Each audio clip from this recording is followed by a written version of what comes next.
face all the time. You kind of know what they're thinking. Eli, when he pulls his helmet off, though, he just looks absent. He looks apathetic. He looks like, whatever. And that does concern me because, yes, then you look at a guy that does look like he's going through the motions, trying to get to the end. And if that's the case, he shouldn't have played this year. I mean, if that's truly the way he feels, or if being 1-5 kind of makes him feel like it's a lost cause and he's really just out there, then yeah, I mean, this team is in a total disaster phase right now. They don't have a plan at backup, so it's what are you going to do at this point? This team is just not built for Eli. They almost need a quarterback that's younger.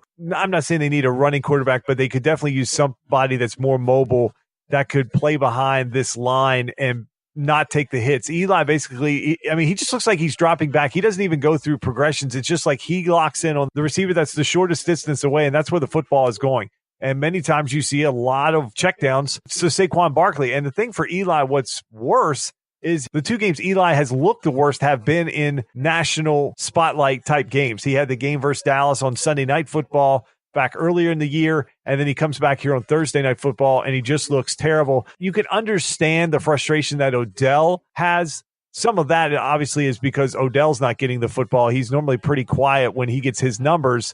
I think if he had his numbers, he would definitely not be as outspoken. But this Giants team, they've got issues. There's talk with this team make a trade for a guy like a Jacoby Brissett. Even that would probably be better for them just because he's more mobile, that when this line breaks down, he actually has a way to get out and escape. But this is a roster, Eric, that is in a lot of trouble at the quarterback position, and I think they knew that. I think Eli was sort of the Band-Aid that allowed them to get Saquon Barkley, and he showed out on Thursday Night Football as to why he was worthy of that number 2 pick, where he's a guy that when they get him any space, and even when he doesn't have space, the first guy just never seems to be able to tackle him.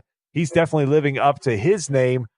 One guy that didn't live up to his talkative self, and he was quite quiet after his game on Sunday, was the outspoken Jalen Ramsey, who always has something to say about everybody he plays. He had nothing to say. He seemed like he turned into a combination of Bill Belichick, Marshawn Lynch, and Rasheed Wallace all in one in the locker room, as he had no answers for what was going on with Jacksonville.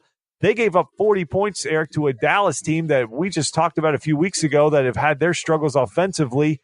And they made Dak Prescott look like an all-pro this past Sunday in Week 6. So, Eric, Jacksonville, now they've lost 3 of their last 4. Is this Jacksonville team overrated? This might be your best question of the week, only because we were pretty high, or at least I was pretty high on them when I had the knee-jerk reaction after the first couple of weeks, thinking, wow, okay, so if Blake Bortles shows up and proves that he can be the Blake Bortles that they hoped he would be when they drafted him, and this defensive unit plays up to the caliber that we saw last year, they're a pretty tough team to beat.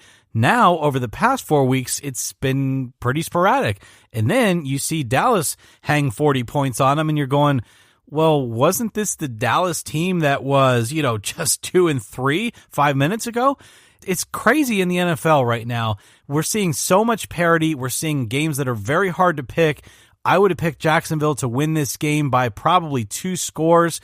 That was never the case in this game. And yes, we said that this team would play about as well as Blake Bortles played, and his QBR of 29.6 just wasn't good enough in this game. But at the same time, when that defense can't keep you in the game, Jacksonville may just be overrated. So now we're seeing that division kind of do what we talked about in our preview shows, which is that you've got the top 3 out of those 4 teams are 3-3. Indianapolis is a mess. They're done. We don't even have to talk about them. But the other 3 teams are 3-3. And at this point, I wouldn't be able to call it for Tennessee. I wouldn't be able to call it for the Texans. And certainly now, I wouldn't be able to call it for the Jaguars. That division is up in the air now because the Jaguars really aren't sure what their identity is. And Blake Bortles may be in trouble too, because I'm not sure how long you can put up with a guy that is having such large peaks and valleys. A franchise quarterback doesn't have that many peaks and valleys, or at least the ceilings and the floors being so far apart. We talk about that in daily fantasy all the time. What's the ceiling? What's the floor? Well, my goodness, Blake Bortles, the difference between his ceiling and floor is enormous right now.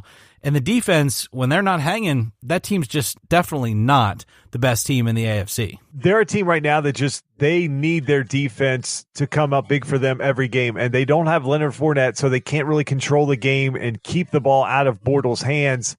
But the whole thing with Ramsey and this defense, they talk so much. They chirp so much. They went into Kansas City, they gave up 30. They went into Dallas, they gave up 40. You can't run your mouth and talk when you can't back it up. Basically, the only thing that's going to bail them out, Eric, is their schedule coming up. They get the Texans in Jacksonville. Then they get a tough one against Philadelphia. Then they come back versus the Colts. Then they get another tough one against Pittsburgh.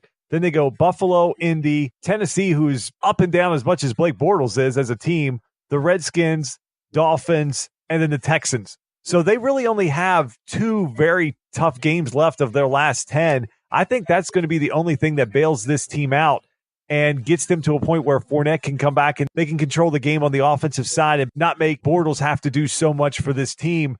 But I don't think this defense has shown some cracks. And when you start to look at the offensive firepower of what we saw Sunday night of who Jacksonville is going to have to go through, potentially both of those teams to get to a Super Bowl, right now they're not playing at a level that gives me any confidence that they can go into a Kansas City or into a Foxborough and stop one of those teams or be able to score with them. So they've got some work to do, but their schedule, I think, is going to allow them to get into that. I think they're going to push for 9 or 10 wins, just like we thought they were back in the preview, just because their schedule is so weak, Eric, in their next 10 games. Another team that is definitely not performing up to the way the hype and expectations were, and that is the Oakland Raiders. So, Eric, I have a quicker question for you on this one. Did Mark Davis hire John Gruden to coach this team, or did he hire him to come in and completely dismantle this franchise before they go to Vegas? The Oakland Raiders are shocking me right now. Just a couple of years ago, it seemed like with Latavius Murray and Derek Carr, and it's like they had a future. They had somewhere they were going. Amari Cooper. Now, Cooper's in and out of injury. Michael Crabtree's not even there. You've got their main running back is Marshawn Lynch, who his personality is more than what he's producing on the field. And so you just don't have the production offensively. Derek Carr went through another game this week, no touchdowns. His QBR was terrible, only 142 yards.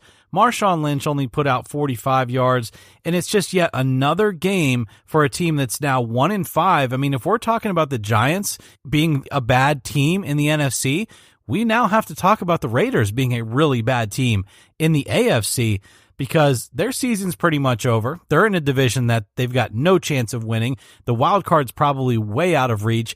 Denver plays everybody tough every week, and then even ahead of them is the Chargers and, of course, the Chiefs. So the AFC West is no chance for the Raiders.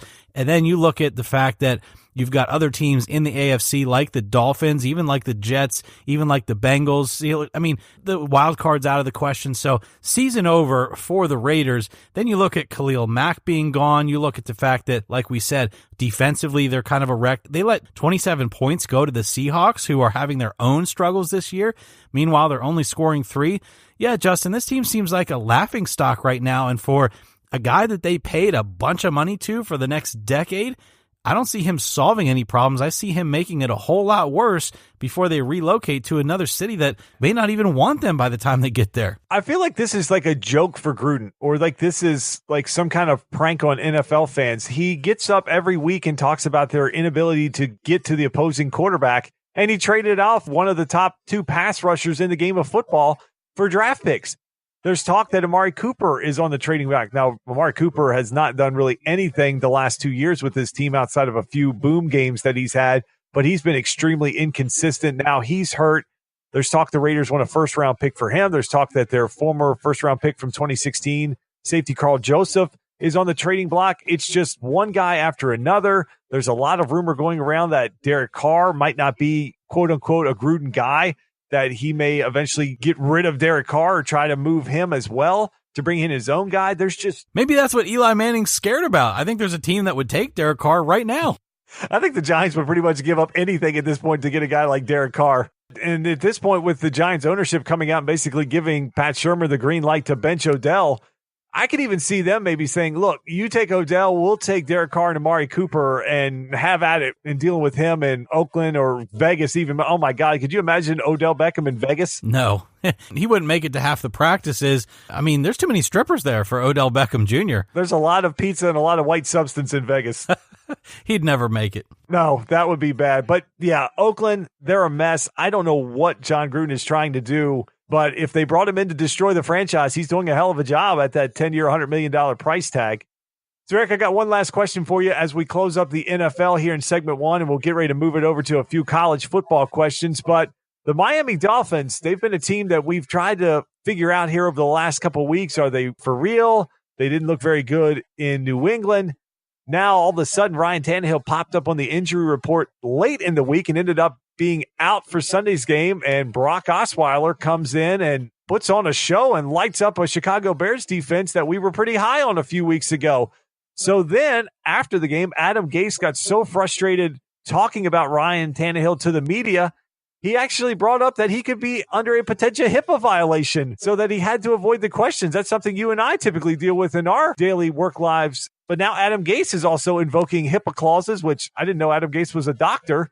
But should Miami stick with Osweiler, or should they ride it out this year with Tannehill? That's a hard one because there's a lot of people that are no fans of Brock Osweiler around the NFL. And yeah, he can come in and maybe play in a spot here or there and look really good, but inevitably, if you leave him in and you name him your starter over Tannehill, you're going to suffer the same things that other teams have suffered from, and you're going to have 2 or 3 weeks, maybe even in a row, where he just looks awful. So, as you always say, I'm going to pump the brakes on that. But Tannehill, it's not like I'm sold on him either. I've talked down Tannehill for a while. I think they're both sells at the end of the year, if you ask me. But the Dolphins are in a unique position because they're 4-2. They're fighting for their lives in the AFC, and they're having probably a better season than they thought they'd have, certainly a better season than I thought they would have, according to our preview show. They just beat the Bears, who were previously 3-1 going into that game, now 3-2, and I'm high on the Bears usually week in and week out. So a great overtime win for the Dolphins.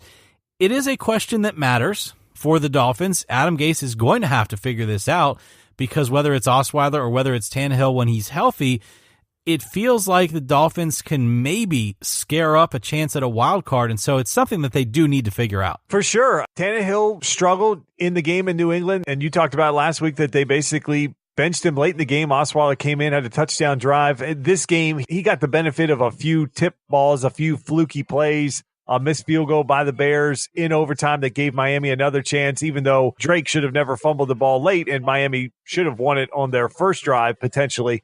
So I don't think Brock is a long-term answer for anybody. Having been a Broncos fan, having seen Brock 2 different times come through Denver, he's not a long-term answer at this point. He'll be exposed for what he really is. I think this might even speak more to this Bears team. We talked about them where I said, look, they've got to go to Miami and then they've got the Patriots. We're going to learn a lot about the Chicago team. And I think we learned a little bit this past Sunday, and I think we're going to learn even more in Week 7 when they play New England. But yeah, Miami, they're in this thing because of the fact that so many teams are struggling, especially a division like the AFC South, where we thought a lot of those teams were going to be pushing that 500 mark or better, and they're all struggling and very inconsistent. And Miami's got a chance to make some noise and be in a fight for a wild card position. And actually, at this point, New England hasn't even run off with the division yet. So they've definitely got some things to figure out, both short-term and long-term at the quarterback position. All right, Nick, let's go to college football. Let's talk about a story that broke on Tuesday, and that was Nick Bosa, who is Mel Kiper's projected number 1 pick right now in the upcoming NFL draft, has decided to leave Ohio State, focus on his recovery and his preparations for the upcoming NFL draft. So this brings up the issue of college athletes. What are they really playing for? The whole student-athlete concept. But do you have any issue with Nick Bosa not finishing the year at Ohio State? Wow. I mean, you want to talk about Pandora's box. It's a tough conversation to have. I think it's a right of a student athlete to stop playing whatever sport that they were playing. And these guys make a lot of money for the schools. You can go down these roads and talk finances and talk NCAA and talk all of that stuff. But ultimately, they are students and then student athletes. And so any athlete, whether it's Nick Bosa, whether it's a 53rd man on the roster who never sees the field, they always should have the right to stop playing the sport that they're playing. It gets more complicated when you're talking full scholarships and when you're talking teams like Ohio State who have chances at winning national titles, and what does that do for your team and the other players that were depending on you and the recruitment and the whole 9 yards. I mean, there's a lot of moving pieces there. But when you are in the top 1% of 1% of college athletes, whether it be